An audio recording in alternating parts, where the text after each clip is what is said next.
talk, like, if we just talk... What, me brushing my eyebrows? Yeah, but we could just, like, this could be our little tester. Now, you see, I can't see you properly. That's better if you go like that. No, but then you see too much of my double chin. Should we see if that's tested our voices enough? The thing is, all I've got is number 14 over my face. Why do you want to swap places if people think I might be 14? No, because I'm ugly, I need covering. I'm ugly, you need covering. No, you don't.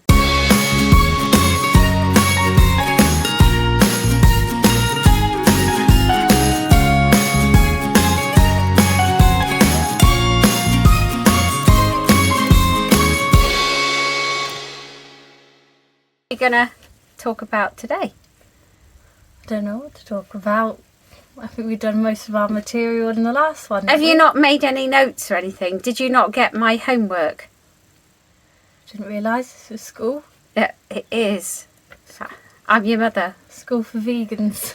No, seriously, you've got a wad of notes in your hand. What are we talking...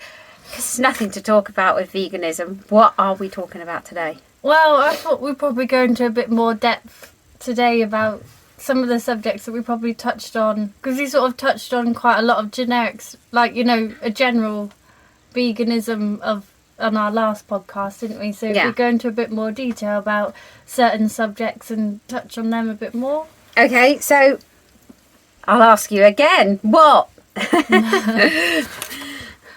What is it you wanted to start off with? Well, one thing that I always found quite interesting was growing up believing that, because I thought I was quite, I thought this is going to come across as quite stupid, but actually I've figured out there's actually quite a lot of people that I've spoken to that were actually under this impression about, you sort of grow up believing that cows are actually just born to produce milk anyways. You don't actually believe, you don't actually think that they had to be pregnant. You just thought that they actually just produced milk. How stupid is that? No, I did actually. Saying that, I thought that. I mean, you just something you don't think about, though. I don't think you kind of, because like you said before, you see like the books you brought up with, like old MacDonald had a farm, and you kind of just don't think, you've got this real sort of picture of like a Disney film of cows running about and then they're just milked by some parlour maid and that's it. You don't realise how it actually happens. Yeah, I mean, you just think nothing of it. You just think, well, cows are just born with that ability. You don't, and it's not until actually, like, I've had my own son now and I actually breastfeed him, and it's like, well, I didn't start producing milk until after I had him, really, you know. And do you know what actually happens? I haven't. Or do you want me to explain? I mean, you can explain. I mean, because I don't need converting anymore, and I'm sure there's a lot of viewers that probably don't, but for our non-vegan friends, because you're still friends. Or if you're like us, it took a long time for the penny to drop. But yeah, I just think there's... I mean, I haven't watched many of the videos myself, because I can't bring myself to watch them because it brings me to tears. But I mean, I'll let you explain to our friends. Well, we used to help out. We've got goats, as you may have gathered. We've got goats, and we used to have them on a farm up the road from us. It's just like a bit of a small holding, and it's a very good friend of ours, but she has cows, and one particular cow, she gets pregnant every year by AI, which is artificial insemination, not artificial intelligence. Won't be long before they do that somehow. No, it probably won't be if Elon Musk has his way. Which is basically sticking their hand, they get an AI man who has a little thing of semen, a bull semen, which is then inserted up the cow's backside. I think it's through the anus. I don't actually know 100%, but I think it's through the anus. Like you say, I've not actually watched, I don't want to watch the videos. Yeah. But a lot of vegans do call it rape. I suppose if it was done to a woman, you would call it rape. Yeah. I mean, I certainly wouldn't want it done. No, it's quite an emotive subject. Yeah, so basically they get the cow pregnant that way, and then what they do is the cow gives birth, and as soon as she gives birth, basically the calf is taken away and used for veal, usually, or sent for slaughter in some way, or sent maybe to reproduce again. Who knows? Depending, I suppose, if it's a male, it would be used for veal. If it's a female calf, that be to reproduce again. But then that is so that the female, that the mother cow then can still, she's lactating milk. So then they can basically take her milk and use it for human consumption. So basically, where the mother cow should be feeding her baby, they are taking her milk when she should be breastfeeding her own calf. Is that well explained? I think so. Yeah. I couldn't imagine having my son taken away from me. It'd destroy me. And I think there's a lot of people under the impression that these cows don't have feelings. I've seen videos of that, and cows have feelings. They really do. And people, because it's that thing as well, people think it's where it's acceptable to do it to cows, but you wouldn't do it to your dog. No. So it's like, what makes it acceptable? Why do we live in this society where you can, your dog still has your dog has feelings, but so does this cow. This cow is a living thing as well. It has a soul. Like you said.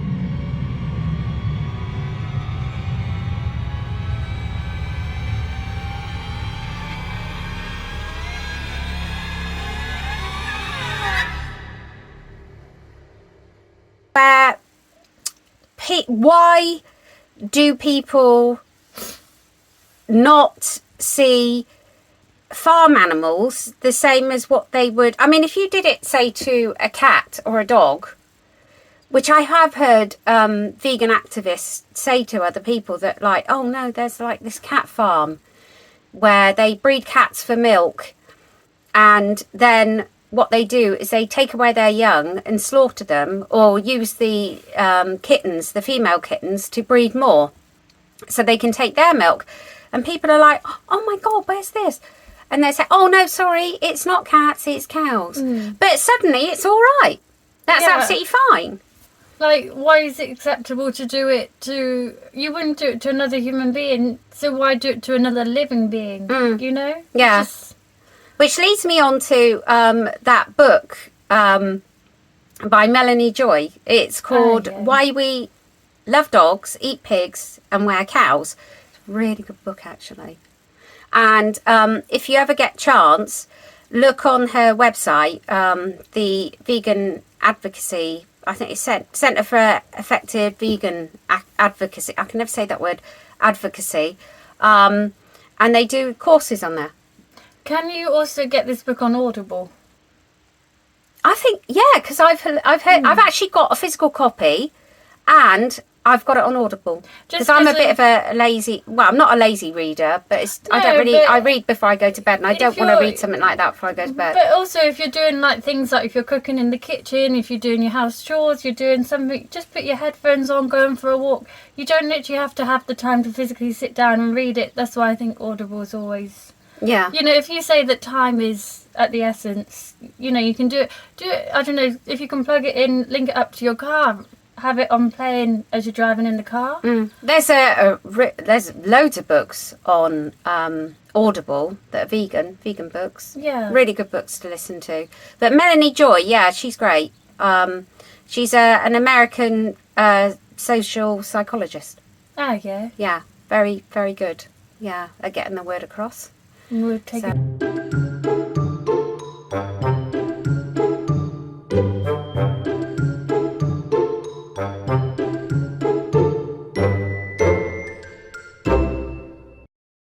So what are we talking about now?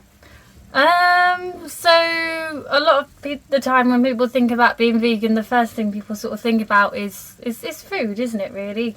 I mean, there's obviously other branches to being vegan, but we could always have a little discussion about food if you want to talk about food. Yeah, we could. Something that everybody has, Yes. eats, Yes. enjoys, Yes. hopefully. Yes. What do you think about vegan food? I actually think it's delicious. Well, I think it's... Well, I was going to say you should do. You're vegan. It's just... in our house, we just call it food. We do, actually, since Dad's gone vegetarian now. So we're getting him there. But what I mean is there's obviously that argument between processed stuff and whole foods. Yes. Personally, myself, I'd much rather eat whole foods, although on a Friday night we do have burgers and sometimes on a Saturday night. But they are vegan ones, so... They are, and I have heard it said that they are much healthier. Guilt-free. Yeah, they're definitely guilt-free, but they are healthier than a normal burger. They're quite less fatty and that sort of thing They as well. do, but saying that, Beyond Burgers, and I watched that documentary last night, the Food for Thought. Yeah. They had, I think it was the CEO of Beyond Burgers showing his range of foods then, because I think he does burgers and sausages Yeah, and I all didn't sorts. realise he'd done sausages as well. But he's so trying to get it like normal meat. And I'll be honest with you, when I cook them in it, because I cook my Beyond Burgers in the air fryer, and personally myself, I find Beyond Burgers too close to me. Yeah, I can't really eat them myself. I mean, I either. will eat them if there's nothing else, Yeah. but I cook them for For Dad. Dad, yeah. And yeah, when they do, they actually seem to bleed. There seems to be like some sort of blood comes out, because I do wonder whether they're really vegan. Yeah, because I think if you cooked them on a barbecue side to side, it'd be quite hard to. If you got them mixed up, you wouldn't be able to tell. It would be difficult. Yeah. Although I did hear him say that yesterday. I think he said that he used beets. So I guess beets is beetroot. So it might be beetroot juice okay. coming out. Yeah. But in the bottom of the air fryer, there's like all this red stuff. It's like Oh. blood. So talk about, If you know what that is, please let us know. yeah, talk about like trying to get it as close as possible. It is Yeah. scaringly close. But I much prefer something that, if I'm going to have like a processed burger, then I like something that's more vegetable based. Looks like it comes from vegetables. Yeah. Yeah. Yeah, I do as well, to be fair. I like the taste of my vegetables, to be Yeah. honest. I think, but I mean, sometimes some of the stuff you do have to watch, because sometimes it can go a bit mushy, some of it, can't you? Yeah. But, I mean, I prefer it, to be fair. And I know, sticking with the processed stuff, is that I know, because I know a lot of people are saying, oh no, it's really expensive. Yeah, Beyond Burgers are quite expensive. I mean, they do have good offers on sometimes, don't they? Yeah. So it's worth looking at the offers. And it's best to batch buy then. Bulk buy. Bulk Yeah. buy is probably the proper word. Bulk buy. But I know that places like Aldi and Lidl, they have some really good like burgers and sausages, don't they? Yeah. So yeah, your cheaper supermarket. So yeah, but they're good. Yeah. And I know there's like a Sainsbury's own brand called, no, what is it? Plant Pioneers. Pioneers. That's lovely, that is. And it actually, I think they're actually cheaper than what a meat burger would be as well. Yeah. Yeah, well they aren't far off a Beyond Burger, the quarter pounder. And yeah, I know your dad. He says that they are very much like a Beyond Burger. So, but going back to Whole Foods, I mean, I do pretty much all the cooking in the house at the moment. And I don't think we miss out. I do like lentil bolognese. What else do I do? Stew, as in You do a really nice bean stew. sweet potato pie, don't you? With the Sweet potato sweet pie. potato with the leek and the cheese and Yeah, so it's basically a very thinly sliced potato sweet potato. It's almost like a lasagna Yeah. with then a layer-ish of cut up leek, which is quite sweet, and then a layer of vegan cheese, and then you just do it again, repeat it again. But what I will say, it does shrink a bit, so but it goes all gooey. So if you have like a bit of bread with it, yeah, I usually have some vegetables, put some veg with it, and a bit of bread, dip in it after. You do a really nice like bean casserole as well, and, Yeah. and a dal with the red lentils. Ah, yeah. Now, the dal I get from this book. Fern Cotton's book, Happy Vegan. That's great. It has a few recipes in it. About 200. No, I don't know how many. There's about, I don't know, about 50 recipes maybe. Might be more. Is this the one you make the really nice nut roast from as well? Yes, nut roast. Now, I really cannot recommend this book anymore. There you go. And I'm not getting any money for saying that either. But, I mean, they vary. I mean, look. Happy Pear. These guys are from Ireland. Hello, Ireland. We love you. We used to live there. We love you. Green Heart. I mean, even BBC Good Food. That's one of my favourite books too. That's the black bean chili I get from there. You've even, now, one of my best things in the kitchen is a slow cook. Because at the end of the day, I think I said last week, when you come in, you're really tired, you don't feel like cooking, because I know that's what really gets on everybody's nerves, is I don't want to cook late in the evening. Yeah. So a slow cook, if you can just get up a few minutes earlier in the morning, chuck it all in, all the ingredients in a slow cook, and it smells so lovely when you come in. Oh, it does. It just fills the house, doesn't it? Yeah, I've even got this book, which is a vegan slow cooker book. You can get on Amazon. I don't know who done that one. Somebody called Saskia Siddy. But I'm sure I got that from Amazon. I've even got an Indian cookbook by, it says, Neelam Pakrel. I don't know whether I'm saying that. Nabin Nirola. But yeah, that's really nice. I've done some recipes from that. But even if you look at all of the pictures in these books, they all look so tasty. And because it's like what we were saying in that last video, people always assume, oh, you're vegan, all you can eat is nuts and green, like your veg and nuts, and what can you eat? Yeah. You know, but this is good, tasty food. Yeah, yeah. You've got 20-minute vegan, so all the recipes in that only take 20 minutes. It's by Callum Harris. And now these guys, the Bosch guys, are great. I mean, I haven't got any of their cookbooks. I tend to just borrow recipes off my daughter Bridie. But Hi, Bridie again. yeah, hi. How to Live Vegan. That's a great book. Just tells you all about basically what it says on the front of the cover, How to Live Vegan. That's a great book. But yeah, it's not really a cookbook, I don't think. That's just like How to Live Vegan. But I couldn't resist bringing it Well, up. because there is more to being vegan than just the food, but we can touch on that on maybe our next episode if Yeah. you want. Yeah. Yeah. But yeah, no, there's no reason. I mean, everybody can, or a lot of people complain that like, if I go vegan, oh, it's too much hassle cooking, blah, blah, blah. But it isn't really when you get into the swing of it. And you I don't feel like I miss out on anything at all. Like, there's nothing, I just see it as food. And I don't think, oh, do you know what, I really miss that cheese. Because I see it as, I don't want them animals to suffer because of me. But for the sake of like a couple of minutes of me eating that product, like, and that animal's gone through hell. Just, you know, for me, I don't even see it as an option anymore, so I don't feel like I'm missing out. No, totally.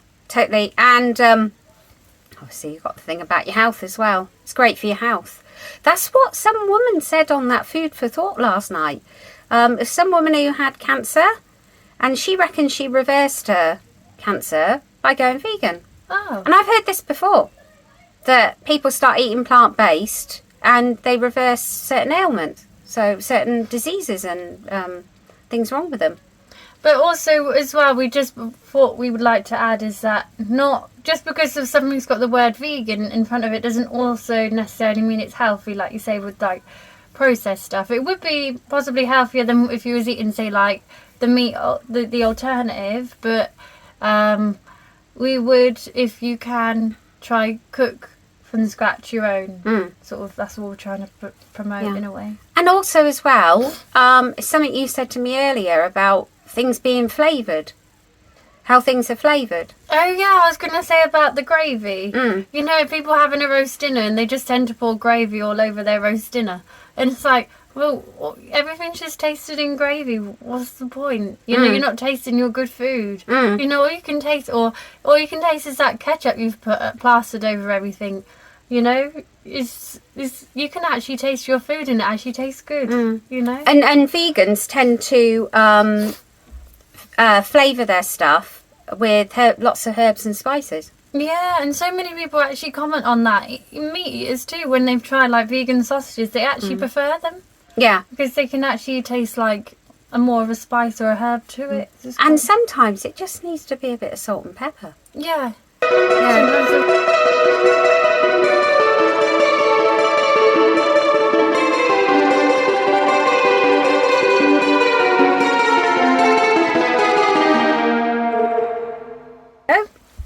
Right, now you wanted to talk about being preachy when you're vegan. Yeah, because it's like, because we did say it in our last podcast as well about being kind, didn't we? And as well, and just like being kind, and I think when you get too preachy with something, it tends to get people's backs up a bit, doesn't it? I think, and people don't want to listen. And I think we've got a really important message to tell people about, you know, obviously being vegan, and hopefully it can open up at least one person's eyes. Well, I think you're absolutely right, because the thing is, once you've got somebody's back up, there's no talking somebody around. I mean, if somebody tries to tell me what to do, I automatically want to do the opposite. Yeah. I think most people are like that. They don't want to listen, they just want to close their ears. Yeah. You know? But if you point out the facts, I very often find if you let people come to you or make people curious and ask you, you get a lot more across, I think. Yeah, because that's what I quite like about Ed Winter's approach to stuff, because he's so calm and collected. Like, he's just so calm, but he's still, his passion is still there, you know? And I think you're going to sort of win people over a bit more that way, I think, just by being calm and kind, and, you know, and just being like, okay, you don't have to respect our opinion, but that's your choice, sort of thing. But we do have a really good message to sort of tell people, and I hope maybe it might take a little while, hopefully not, but maybe people one day will wake up and have this awakening, like, you know, like what they say, and realise, you know what, I have, you know, this is hurting animals and abusing animals, and I don't want to be a part of that anymore, you know? Yeah, I mean, going back to the Ed Winters approach, I like, I saw one of his memes on Facebook just recently, one of his posts, and it had him sitting in front of a desk. You've possibly seen it. Yeah. And he must have been, I don't know, at some uni or something, because he very often goes to unis, doesn't he? And across the front of the desk, it's, what is it? Something like, you shouldn't drink cow's milk or something. Or cow's milk is wrong for you. Something like that. Convince me otherwise. I like the little wording underneath, convince me otherwise. Yeah. So he's inviting people to come over and almost have a discussion about it, which I think is great. Yeah, and I think the way that he has his discussions is quite nice, you know. The way that because he's willing to listen to them. Yeah. because let's be honest, we all think we're right. I mean, we are right. The vegans are right. But we all think we're right. So how do you convince the other person or show the other person that you may have a valid point is probably the way to put it. You know? Rather than, I'm right, you're wrong. Because you're just going to lock heads like that. I think you're just going to... you're both going to think like that. Yeah, and then it also ties in with the being kind as well. Be kind to one another. Like, there's so many different aspects to being vegan, and we can all be as vegan as we can be, you know, like with the environment and looking after the environment and stuff like that. Like, but at the end of the day, we all still have to, unfortunately, use cars and different modes of transport, which aren't... There isn't going to be an 100% economical car, is there? There's Ecological. Ecological. Like, there's not going to be a car out there that, you know, that is going to be 100% friendly for the environment. So, and we can all, we're not all millionaires, you know, we can't all live in this world where we can just, like, buy everything vegan, if you know what I mean. Like, yeah, buy the... Because, like, to get an electric car, although apparently electric cars aren't that ecological or eco-friendly, but I know what you mean. If, like, say to buy solar panels, then we would love solar panels, but they're quite expensive, and we can't all afford to do that. No, and I think it's just important just to be kind to one another. Yeah, I think a good starting point is to be kind.